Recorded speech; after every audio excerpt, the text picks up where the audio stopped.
तीन तिगाड़ा काम बिगाड़ा। तीन बहुओं के रवैये से सासू माँ बहुत परेशान थी। दरअसल बात ये थी कि तीनों बहुओं में किसी बात को लेकर अनबन हो गई थी। तब से ही तीनों एक दूसरे से मुंह फुलाए रहती थी। ना कोई सीधे मुंह किसी से बात करती, ना किसी का कहना मानती। पड़ोसी भी इस बात को जानते थे और जाने कैसे कैसे बातें भी करते। इसीलिए सासू माँ ने तीनों बहुओं को तुरंत अपने कमरे में बुलाया। मैं कई दिनों से देख रही हूँ, तुम तीनों अलग अलग सारे काम कर रही हो। ये सब नहीं चलेगा, तीनों को मिलकर ही काम करना पड़ेगा। सास की बात सुनकर एकदम से बड़ी बहू बोल उठती है। नहीं मम्मी जी, मैं इन दोनों के साथ कुछ नहीं कर सकती। मैं इस घर की बड़ी बहू हूँ, फिर भी ये मेरा कहना बिल्कुल भी नहीं मानती। अरे जेठानी जी, जानबूझकर मुझे डबल काम करवाती है आप, और छोटी मुझसे टेढ़े मुंह ही बात करती है। इन दोनों के बीच हमेशा सैंडविच बन जाती है मेरी, और मैं हमेशा आलू की तरह बीच में मसली जाती हूँ। मम्मी जी, इन दोनों को लगता है कि मैं छोटी हूँ तो इनके पैरों तले दब जाऊंगी, लेकिन नहीं, मेरा भी उतना ही अधिकार है जितना इन दोनों का है। बड़ी आई दोनों मेरी चुगली करने के लिए, मुझे क्या कम समझ रखा है। तीनों बहू एक दूसरे से बहस करने लगती है और सास दोबारा ये देखकर टेंशन में आ जाती है और सबसे कहती है, चुप हो जाओ, अब से तुम तीनों सारे काम एक साथ करोगी, आंख बंद करके एक दूसरे की बात सुनोगी। तुम तीनों इस बात को गांठ बांध लो, वरना अगली छुट्टियों में तुम्हारा अपना मायके जाना कैंसिल। सास की बातें सुनकर डर के मारे तीनों हामी भर देती हैं। जी मम्मी जी, मैं समझ गई। हाँ मम्मी जी, जैसा आप कहें, आप जो कहेंगी मैं वही करूंगी। तीनों बहू सास की बात को गांठ बांध लेती है और वादा करती है कि अब से सारे काम वो तीनों एक साथ मिलकर ही करेंगी। ये सब देखकर सास खुश हो जाती है और वहाँ से चली जाती है। नीचे जाकर वो देखती है कि घर में शर्मा जी आए हुए होते हैं। सास जोर से आवाज लगाकर कहती है, अरे बहू, जरा चाय बनाकर तो लाना, शर्मा जी आए हैं।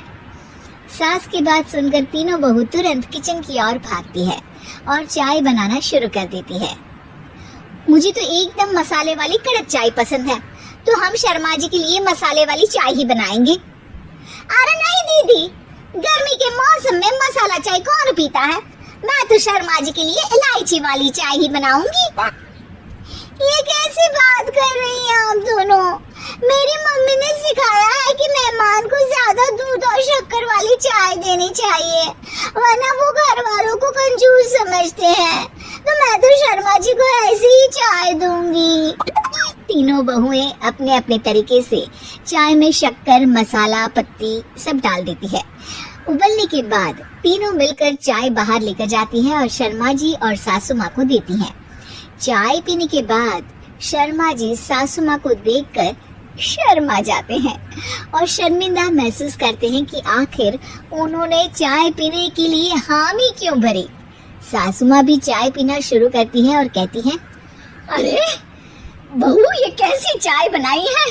चाय है या मीठे दूध की बासुंदी? हाँ, चाय अच्छी नहीं लगी क्या? कोई बात नहीं, हम पराठा बनाकर लाते हैं। चलो चलो अंदर। हाँ हाँ चलो। हाँ आती हूँ मैं भी। नहीं नहीं, मेरा पेट चाय नहीं चौपट कर दिया वही काफी है, पराठे से पोपट नहीं करवाना, मैं तो चलता हूँ। शर्मा जी चुपचाप पतली गली से निकल जाते हैं। अगले दिन सास बहुओं से कहती है, अरे बहू, जाओ जाके ऊपर के गेस्ट हाउस की सफाई कर दो। कल हमारे यहाँ मेरे दूर के रिश्तेदार आने वाले हैं, तो पूरे कमरे को चमका देना, समझी?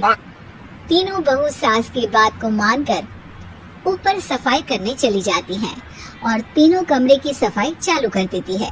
बड़ी बहू मकड़ी के जाले साफ करती है, तो बीच वाली झाड़ू लगाना और छोटी वाली सर्फ डालकर जमीन धोना शुरू कर देती है। अरे दीदी, जेठानी जी, अभी मैंने पूरी फर्श धोई और आप फिर से धूल नीचे गिरा रही हैं।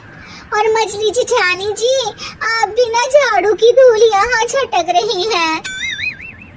अरे तीनों को साफ करना है, एक साथ सफाई करते हैं ना।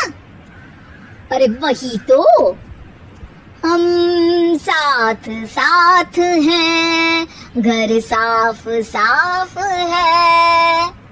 तीनों बहू ऐसे ही काम में उलझ जाती है और 2 घंटे तक एक ही कमरे की सफाई करती रहती है।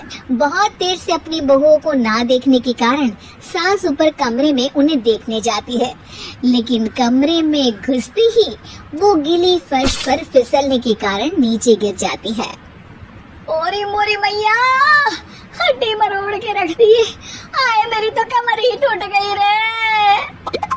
तीनों बहुएं सास को उठाती हैं और बिस्तर पर सुला देती हैं। अरे मेरे हाथ पैर दर्द कर रहे हैं, दबा दो, आराम मिलेगा। हाँ जी माँ जी। अरे जी माँ जी, जी माँ जी। और तीनों बहुएं एक साथ सास के हाथ को दबाना शुरू कर देती हैं। माँ की तो चीख ही निकल जाती है और नतीजा ये होता है कि सास के बचे हुए शरीर में भी दर्द उठ जाता है। हाय राम, ये क्या कर दिया तुम तीनों ने। अरे मेरे तो किस्मत ही फूटी है कि तुम जैसी बहुएं मुझे मिली। हे भगवान, पूरे शरीर में दर्द बढ़ गया है। अब तो पता नहीं कि चल भी पाऊंगी या नहीं।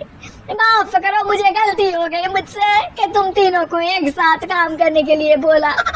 सोचा था तीनों मिलके अच्छे से काम करेगी, लेकिन बड़े बुजुर्ग सही कहते थे कि 3 तिगाड़ा काम बिगाड़ा। तुम लोगों ने ये बात ना आज साबित करके दिखा दी। तुम तीनों को तो समझाना यानी मानो भैंस के आगे बीन बजाना है। तुम्हें अकेले अकेले काम करना है ना, तो अब से तुम अकेले ही अपना अपना काम करो।